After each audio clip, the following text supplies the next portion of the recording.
Everyone, welcome to Future Aspirants. I am here with another video lecture that is related to organic chemistry. For this video, I have chosen the topic of some features of organic compounds और इस video में मैं different properties organic compounds की बताऊंगी जो कि organic compounds को inorganic compounds से differentiate करते हैं, उनको unique बनाते हैं. And I have taken this topic from Interpart 2, chapter number 7. Its name is Fundamental Principles of Organic Chemistry. So let us start with the introduction of organic chemistry. So अगर if we go back more than 2 centuries ago, उस time पे बहुत सारे scientist ने उस time पे ये सबसे पहले ऑर्गेनिक केमिस्ट्री एक ब्रांच सेपरेट हुई थी from the chemistry. At that time why there was a need to separate this branch of organic chemistry, because उस टाइम पे जो केमिस्ट थे वो स्टडी कर रहे थे जब डिफरेंट कंपाउंड्स को, तो दे फाउंड आउट कि एक यूनिक ग्रुप है केमिकल्स का, कंपाउंड्स का, जिन्हें हम ऑर्गेनिक कंपाउंड्स का नाम देंगे. और उस ग्रुप को सिर्फ और सिर्फ उस टाइम पे ऑब्टेन किया जा रहा था from living organisms. They could not be obtain from the non living matter. So that is why they differentiated the organic matter, organic compounds from the inorganic compounds, क्योंकि उनको इनकी प्रॉपर्टीज़ डिफरेंट लगती थी. उन्होंने जब इनको स्टडी कर रहे थे ऑर्गेनिक कंपाउंड्स को और इनऑर्गेनिक कंपाउंड्स को, दोनों के दरमियान में काफ़ी हद तक प्रॉपर्टीज़ में डिफरेंसेस थे.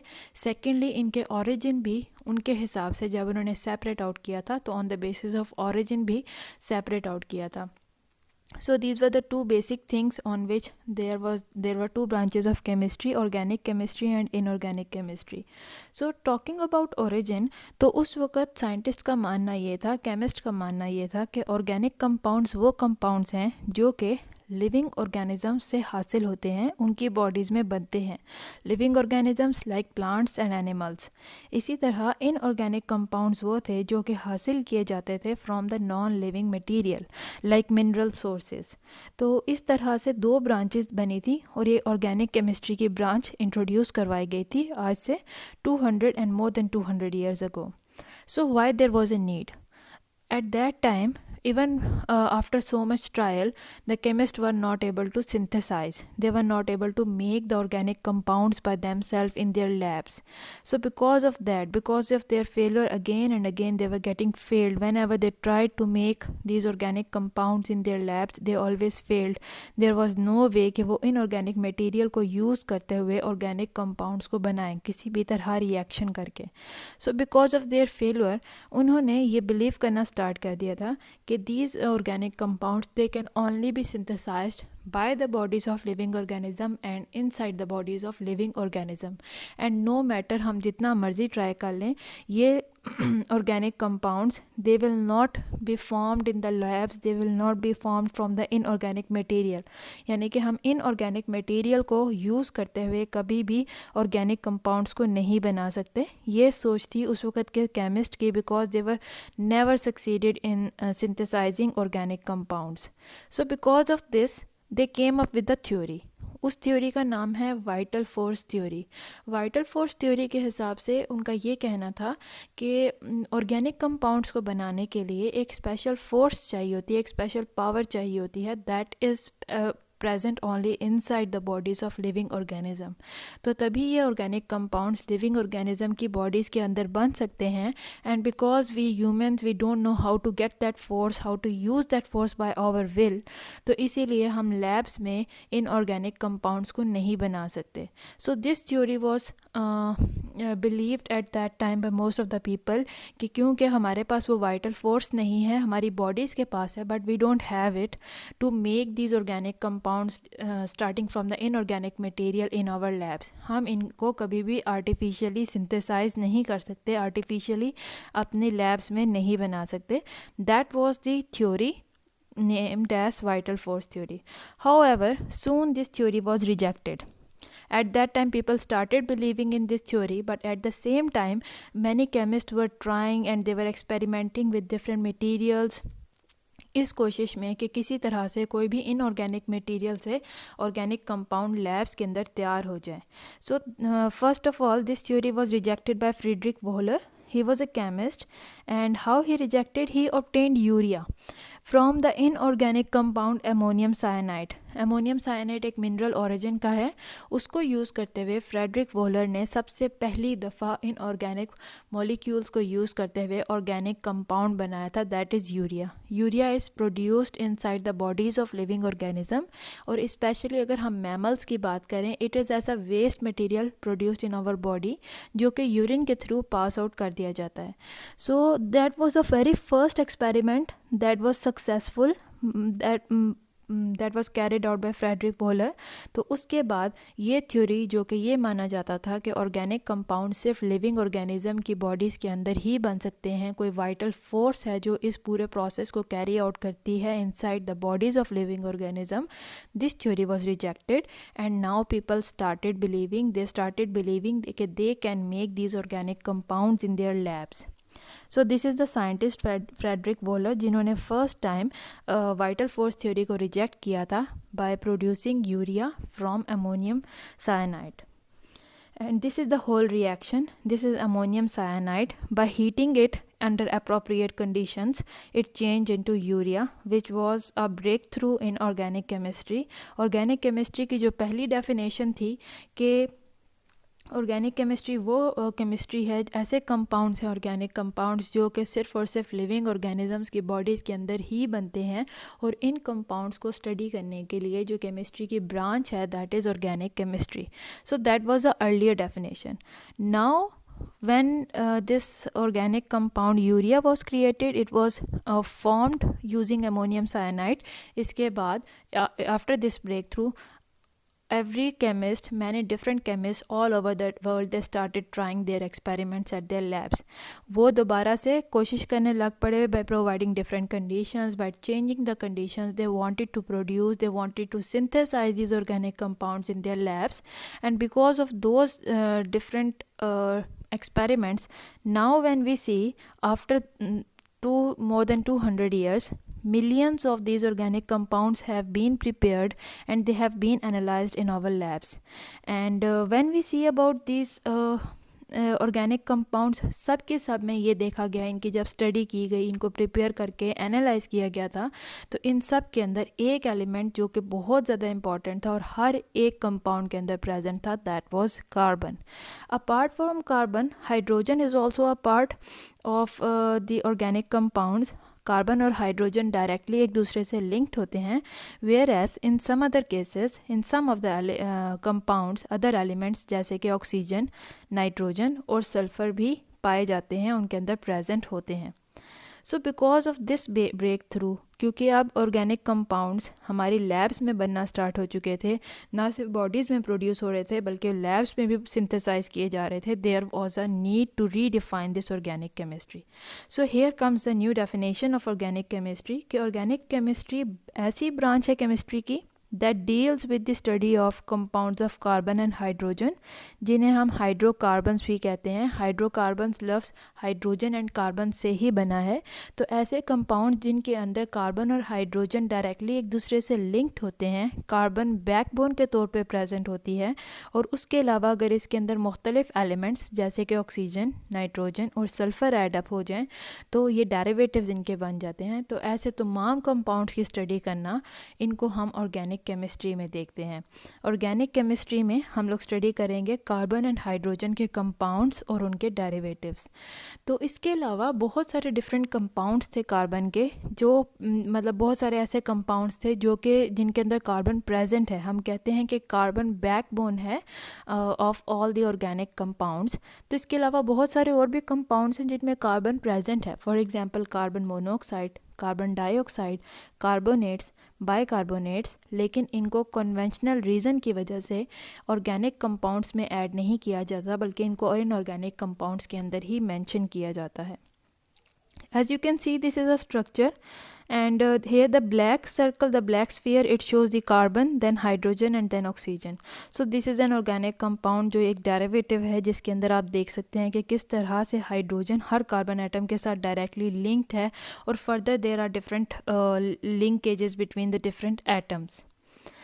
So now when we are going to study about some of the features of organic compounds, जैसे कि पेक्यूलियर नेचर है कार्बन की, नॉन आयनिक करेक्टर है, सिमिलैरिटी है बिहेवियर में, कॉम्प्लेक्सिटी है ऑर्गेनिक कंपाउंड्स की, आइसोमेरिज्म है, रेट्स ऑफ ऑर्गेनिक रिएक्शन है और सोल्यूबिलिटी है. We are going to discuss each and every of this feature of organic compounds turn by turn. So first of all we are starting with peculiar nature of carbon. So when we talk about carbon जो कि backbone के तौर पे consider किया जाता है organic compounds के. So when we talk about this carbon it forms a large number of compounds. There are many and many compounds that have carbon in it. तो और अगर हम ऑर्गेनिक कंपाउंड्स की स्पेसिफिकली बात करें, कार्बन ना सिर्फ ऑर्गेनिक बल्कि इन ऑर्गेनिक कंपाउंड्स के अंदर भी पाया जाता है.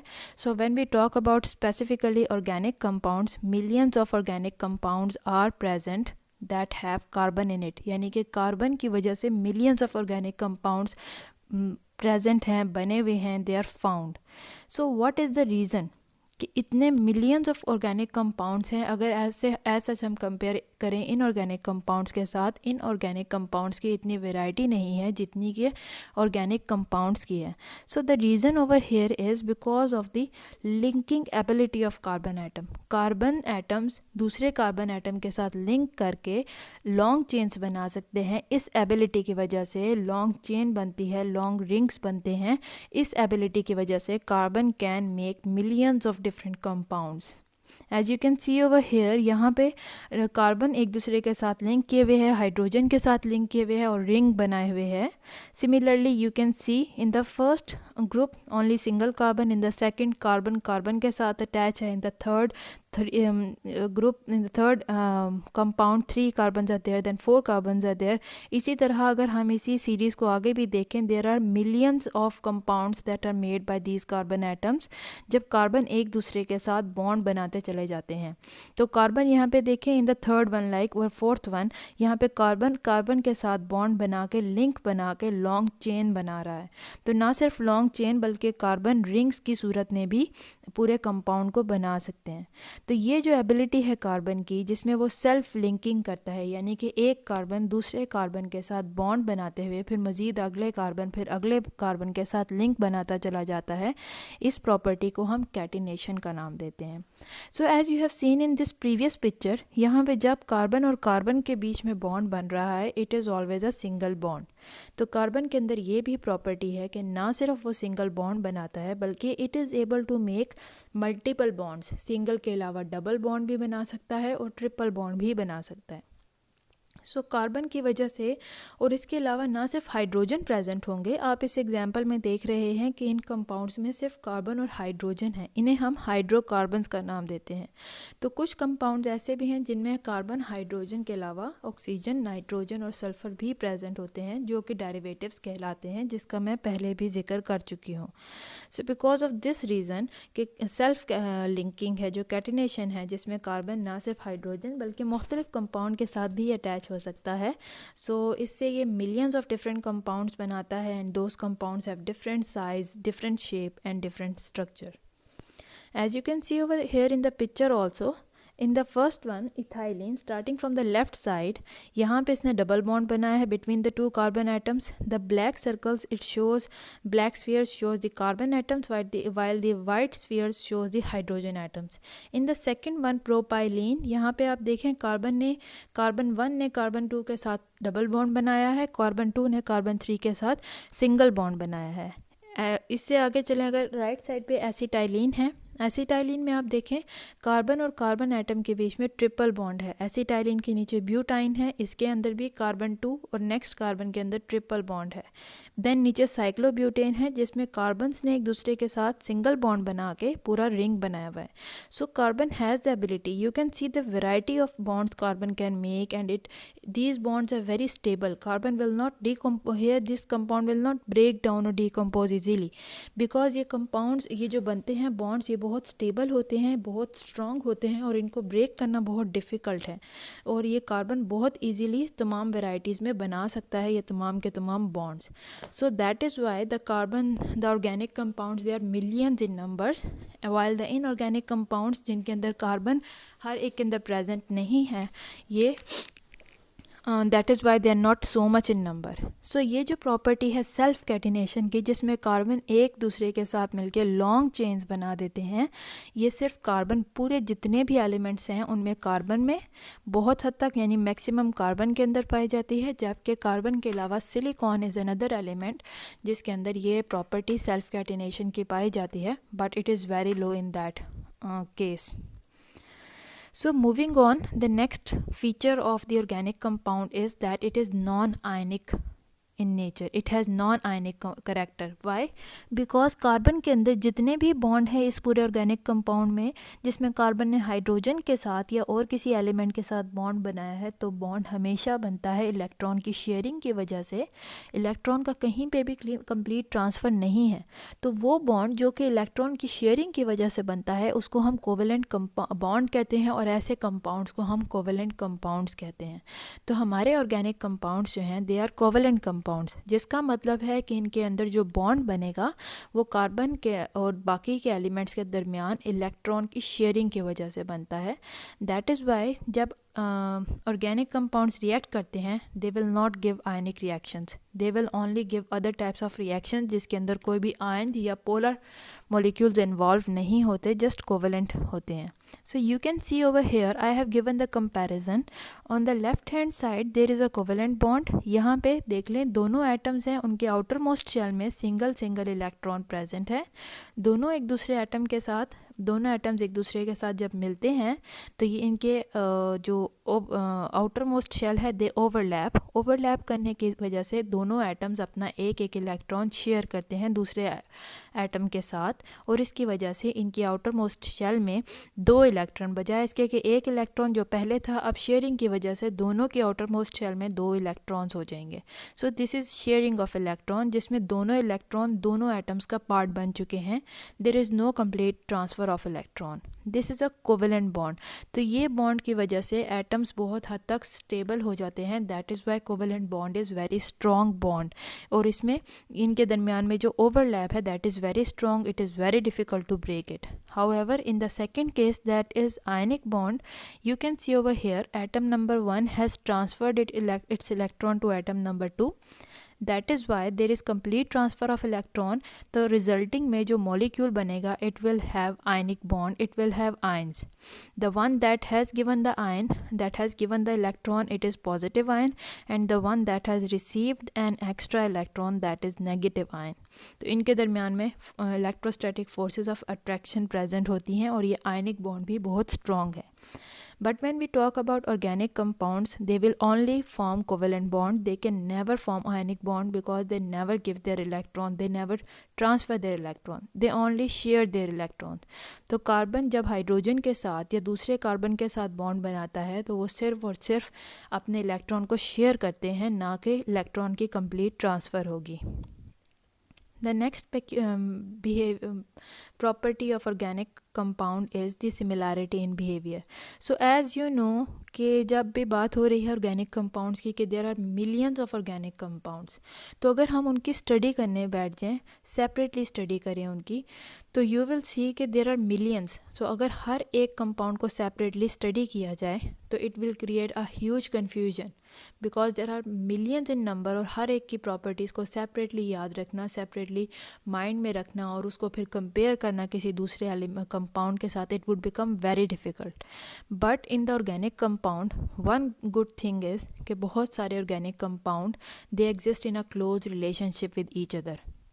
तो because of that there is existence of homologous series. Homologous series क्या है कि और ये जो जितने भी मिलियंस ऑफ ऑर्गेनिक कंपाउंड्स हैं उनको चंद ग्रुप्स में डिवाइड कर दिया गया है बेस्ड ऑन देयर सिमिलैरिटीज़.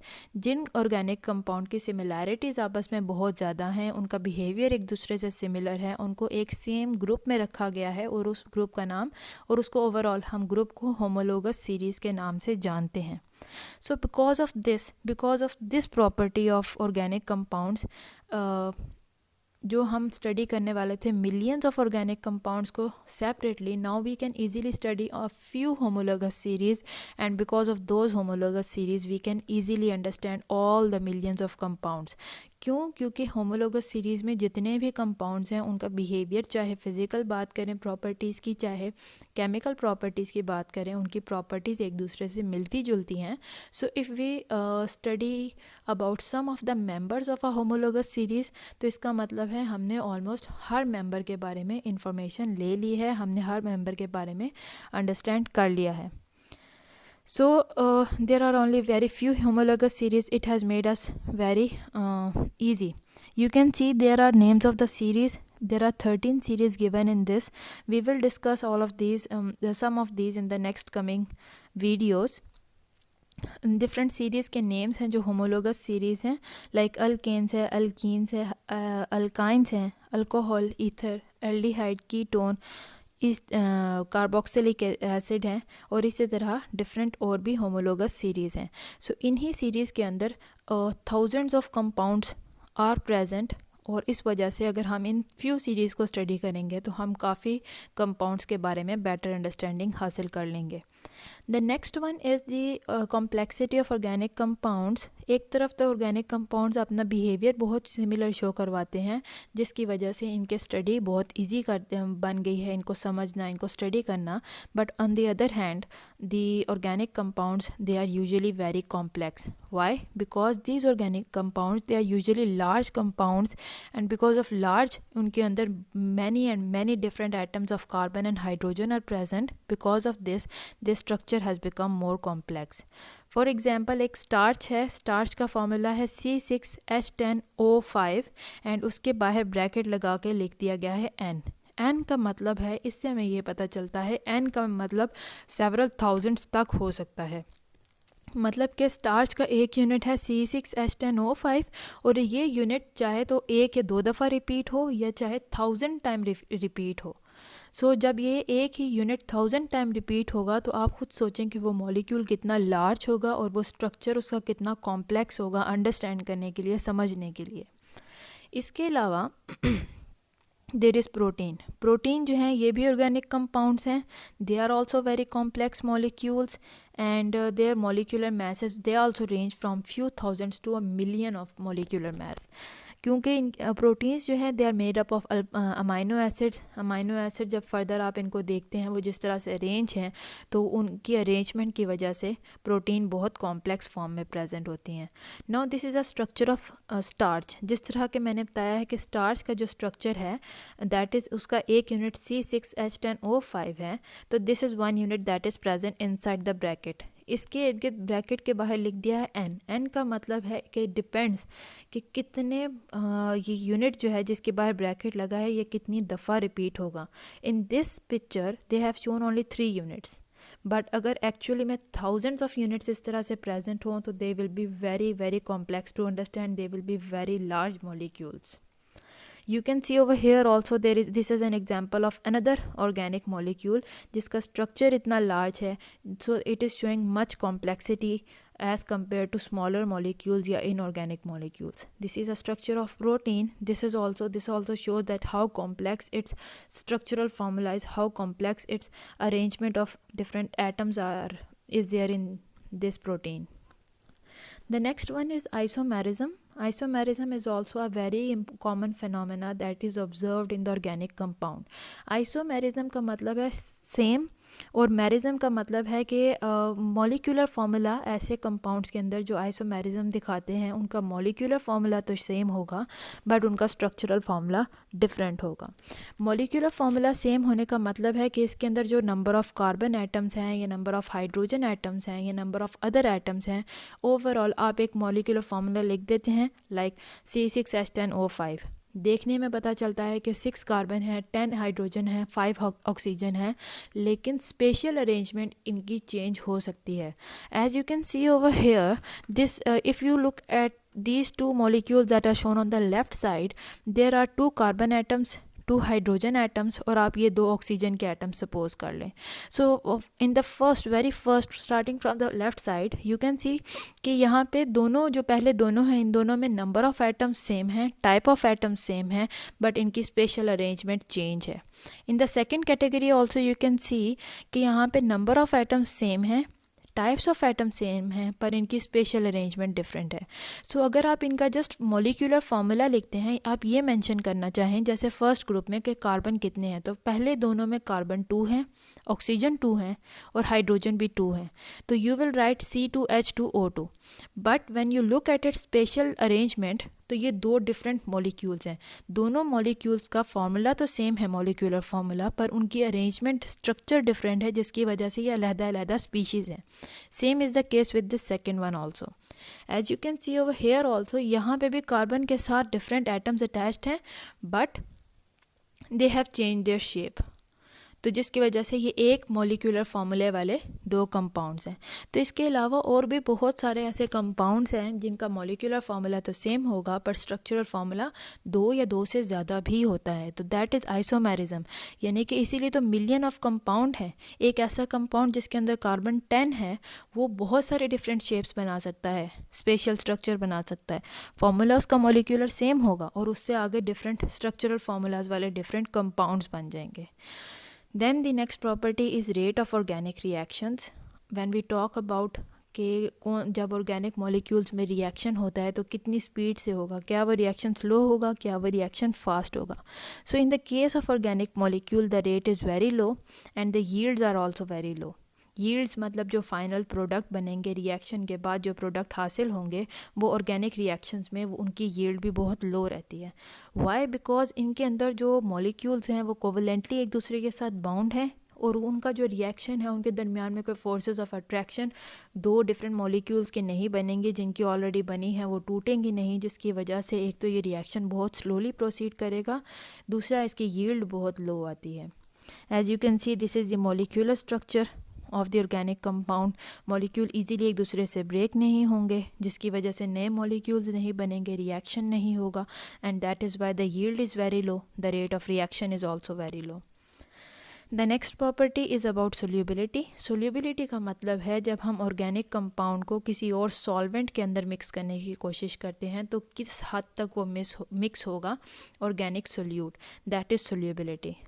तो अगर हम सोल्यूबिलिटी की बात करें ऑर्गेनिक कंपाउंड्स की वाटर के अंदर, तो they are insoluble in water, यानी कि ये बिल्कुल भी वाटर के अंदर डिज़ोल्व नहीं हो सकते. In the next few slides I will explain you the reason कि ऐसा क्यों है. सोल्यूबल नहीं है वाटर में, जबकि अगर हम इन्हें नॉन पोलर ऑर्गेनिक सॉल्वेंट के अंदर मिक्स करें, there are 2 different types of solvent. One is water जो कि यूनिवर्सल सॉल्वेंट है, maximum different number of solutes can be dissolved in water, but organic compounds they don't get dissolved in water. I will explain you the reason shortly. And on the other hand if you change the solvent, यानी water की जगह पे दूसरा solvent ले आएँ, जैसे कि benzene है, पेट्रोलियम है, ईथर है, इनमें से वाटर की जगह पे किसी को रख दें और उसके अंदर ऑर्गेनिक सोल्यूट डालें, तो they will rapidly dissolve in that, उसके अंदर इजीली सोल्यूबल हैं. So let us see the reason. The main reason is the structure, the polarity. If you look at this water molecule, this red ball it shows the oxygen, while these white spheres they shows the hydrogen. So oxygen is negatively charged, partially negatively charged, and hydrogens are partially positive. यानी कि इनके ऊपर poles बने हुए हैं positive and negative charge के. Molecule एक side से हैवी है नेगेटिव चार्ज, दूसरी साइड से हैवी है पॉजिटिव चार्ज की वजह से. तो ऐसे वाटर मॉलिक्यूल्स के अंदर जब हम कोई ऐसा कंपाउंड डालें, जो कि आप पिछले अभी कुछ मिनट पहले इसी लेक्चर में देखा है, आयनिक कंपाउंड डालें जिसके अंदर आयंस प्रेजेंट होंगे, तो आयंस आपको पता है पॉजिटिव और नेगेटिव चार्जेस हैं. वाटर के ऊपर भी पॉजिटिव और नेगेटिव चार्जेस हैं, तो आपको पता है कि opposite charges attract each other. Water के पॉजिटिव चार्जेस उस कंपाउंड के नेगेटिव चार्जेस को अपनी तरफ अट्रैक्ट करेंगे. As you can see in this picture, green spheres that are negatively charged, उनके इर्द गिर्द हाइड्रोजन जो पॉजिटिवली चार्ज है वो जमा है. जबकि दूसरी साइड पे वाटर का जो negatively charge partially negative oxygen है वो पॉजिटिवली चार्ज्ड आयंस के इर्द गिर्द सराउंडिंग कर लेंगे, उसको घेर लेंगे क्योंकि उसकी तरफ अट्रैक्ट हो गए हैं। So these types of compound जिनके अंदर पॉजिटिव नेगेटिव चार्जेस हैं ये इजीली वाटर के अंदर मिक्स हो सकते हैं, बिकॉज वाटर की एबिलिटी है कि ऐसी आयंस को अपने अंदर मिक्स करे, उनको अपनी तरफ अट्रैक्ट करे, एक दूसरे से ब्रेक करे। तो जब वो आयंस को एक दूसरे से ब्रेक करेगा तभी वो वाटर के अंदर इजीली मिक्स अप हो सकेंगे, और अगर वो ब्रेक नहीं करेगा तो वो सेपरेट पड़े रहेंगे। That is the case of the organic solvents. As you can see here is a structure of water that is a polar molecule, and the second is a structure of an organic compound that is called as ethane. It is non-polar. water के ऊपर charge distribution clear है कि एक side पे positive है दूसरी side पे negative है, while in the case of ethane there is no charge distribution because ये covalently bounded है, इसके ऊपर कोई भी चार्ज आपको नज़र नहीं आएगा। So when you mix these two molecules with each other, these two compounds with each other, water बिल्कुल भी ईथेन को अपनी तरफ अट्रैक्ट नहीं करेगा क्योंकि ईथेन के ऊपर कोई चार्ज नहीं है और वाटर को चाहिए चार्ज अट्रैक्ट करने के लिए। So that is why ethane molecule will not open up, it will not break and it will not get mixed with the water. Now you can see these three different types. Water is polar, so it will attract the, ये जो green और white colour में है ये एक ionic compound है जिसके ऊपर पार्शियल पॉजिटिव और पार्शियल नेगेटिव चार्ज है। तो वाटर के मॉलिक्यूल्स उसको सराउंड किए हुए हैं, उनको आपस में ब्रेक करके जब ब्रेक करेंगे तो वो मिक्स हो जाएगा वाटर के अंदर। On the extreme right side you can C non polar molecules हैं जो कि वाटर के अंदर डाले हैं। अब चूँकि वाटर को यहाँ पे कोई भी चार्ज नहीं मिलता कि वाटर के मॉलिक्यूल्स इसकी तरफ अट्रैक्ट हों या इनको अपनी तरफ अट्रैक्ट करें और ब्रेक आउट करें एक दूसरे से।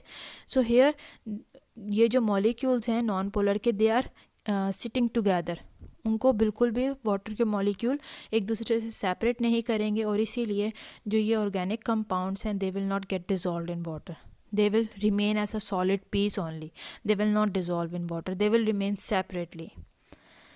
You can see over here अगर हम लोग बात करते हैं नॉन पोलर सॉलिड की, नॉन पोलर सॉल्वेंट यानी कि ऑर्गेनिक सॉल्वेंट सॉल्यूट की, ऑर्गेनिक सॉल्वेंट के अंदर मिक्सचर की, तो यू कैन सी सबसे पहले ऑर्गेनिक सॉल्वेंट जो लिक्विड सॉल्वेंट है उसके मॉलिक्यूल्स को सेपरेट होना चाहिए एक दूसरे से।